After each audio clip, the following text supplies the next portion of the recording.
Fala pessoal, terceiro período, vamos voltar então a trabalhar os nossos temas aqui do direito das obrigações, ainda falando sobre adimplemento das obrigações.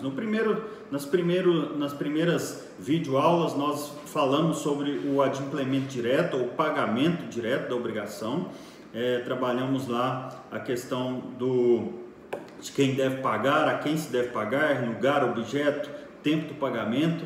E agora nós vamos falar de outras formas de extinção da obrigação, tá? Então, nós estamos agora entrando aqui, a partir de hoje, no artigo 334 e vamos até o artigo 388 do nosso Código Civil. Então, que você possa acompanhar aí.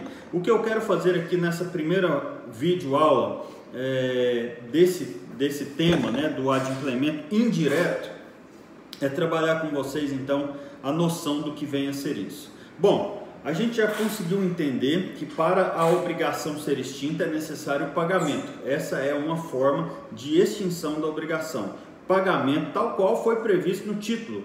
Pagamento do jeito que foi previsto, então, no contrato que instrumentalizou a relação obrigacional.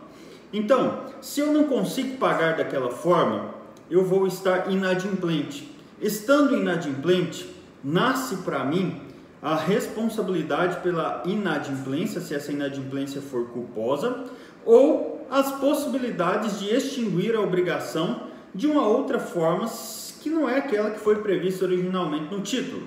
Então preste atenção agora no que nós vamos estudar. Nós vamos estudar a extinção da obrigação sem o pagamento, ou seja, a extinção da obrigação de uma forma que não foi prevista no contrato.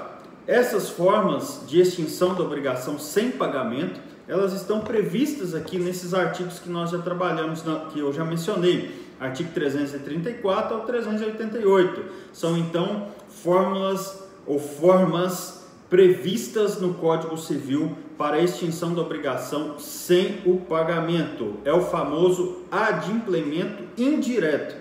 Eu chego naquilo que é o meu objetivo, que é de extinguir a relação obrigacional, mas de uma forma que não foi prevista no contrato. A doutrina gosta de falar que quando o pagamento ocorre da forma prevista no contrato, há então a morte natural da obrigação. Se o pagamento ocorre de uma forma que não foi prevista no contrato, eles chamam isso de morte patológica da relação obrigacional.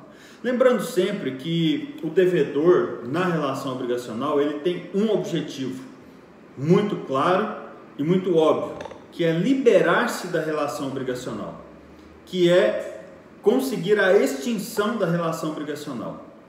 A forma natural dele fazer isso é pagando, é cumprindo do jeito que foi previsto no título. Mas tem uma outra forma, ou outras formas, que são essas previstas aqui do artigo 334 ao artigo 338, que é o famoso adimplemento indireto da obrigação.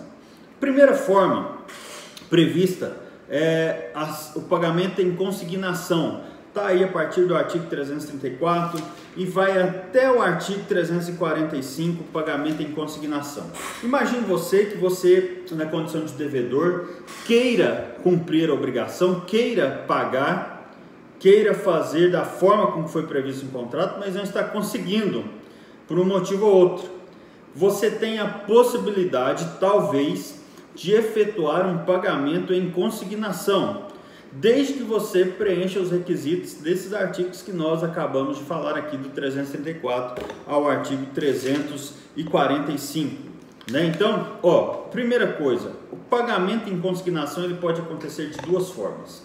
Se for em espécie, se for pagamento em dinheiro, você pode fazer extrajudicial ou judicial. Extrajudicial tem que ser numa instituição bancária oficial, onde você vai poder depositar o valor que você acha que deve, desde que você tenha provas disso, né, de que esteja cumprindo a obrigação corretamente, numa instituição oficial, bancária oficial. Então você faz esse depósito lá, de acordo com o procedimento de cada uma dessas instituições, e eles mandam para o credor uma notificação de que você fez o pagamento, e daí começa um procedimento todo que é previsto aqui a partir do artigo 334. Vocês vão poder acompanhar isso muito bem, tá? Agora tem um detalhe, né? Se você não quer fazer essa consignação de forma extrajudicial, você pode também se valer de um processo judicial chamado ação de consignação. Essa ação, ela é possível, prevista no nosso ordenamento jurídico, está lá no CPC, então você pode fazer isso. Tem uma situação muito corriqueira em que cabe muito e acontece muito essas ações de consignação, que é dentro da esfera trabalhista. O sujeito quer pagar, mas o empregado demitido não aparece para receber. O patrão, então, ele não pode ficar com as mãos cruzadas esperando um dia o empregado voltar para receber o seu acerto. Essas verbas rescisórias devem ser consignadas sob pena de aplicação das multas previstas na CLT pelo não cumprimento do prazo que foi estipulado lá, tá certo? Então, quando que você vai poder consignar? Tem hipóteses previstas, tem um rol taxativo no artigo 335 que você deve observar, que são 5 hipóteses aí previstas no artigo 335, onde caberá a consignação. Se você não consegue enquadrar o seu caso em uma dessas hipóteses, não pode haver consignação. O outro detalhe interessante é o que está previsto aí no artigo 336.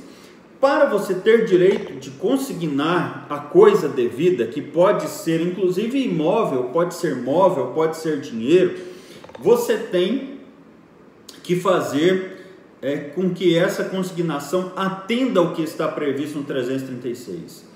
Quem está pagando tem que ser a pessoa certa, quem está recebendo tem que ser a pessoa certa, o objeto do pagamento tem que ser aquele previsto no título, o lugar do pagamento tem que ser o previsto no título, o tempo do pagamento tem que ser o previsto no título. Então, se você quer, por exemplo, na questão trabalhista, fazer o depósito das verbas rescisórias e você demitiu o seu empregado sem justa causa, você tem 10 dias segundo a CLT para fazer isso. Se você não consigna nesse prazo, a sua consignação vai estar errada. Então, o seu empregado não compareceu para receber no 10º dia, no 11º dia, logo seguinte, no dia seguinte, você tem que ingressar com ação de consignação em pagamento, falando o seguinte: eu esperei os 10 dias, ele não apareceu, hoje, o primeiro dia possível de se fazer a consignação, eu fiz, está aqui, não posso então ser penalizado pelo inadimplemento, porque eu estou cumprindo a minha obrigação.